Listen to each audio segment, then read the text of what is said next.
TR24 news को स्वागत। हिलुंग सेवा समवाय समितिर धान मंडी रे आज आम आसी पहुँचीचु।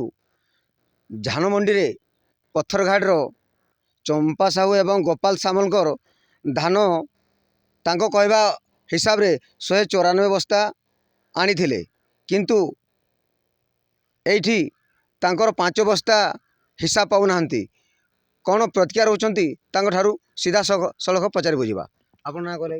मोर ना सुरेश सामल, मोर आपा गोपाल सामल, मोर माँ हूँ चंपा साहू।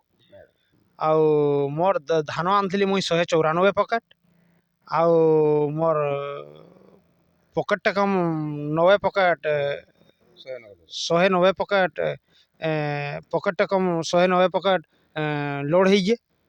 आर आम सेक्रेटरी के पचारला बोल को सेक्रेटरी बोल जे तुम्हें केंदी लोड कर मुई कहीं जानवी बोल जे। आर इथरे काଣା करबी आज्ञा मुई जाइथिले से धान मंडी के भी इटा बिनका साइफोट के सेने पकेटे बाहरला धान आर सेटा याडू ड्राइवर धरिकी जाइए काଣା है काଣା नहीं मुई हेरफेर है मुई किसी नहीं जानी पारबा।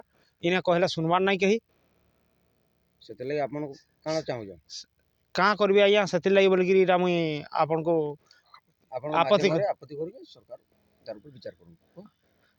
सरकार से मुई आपत्ति करूँ सरकार से विचार करूँ।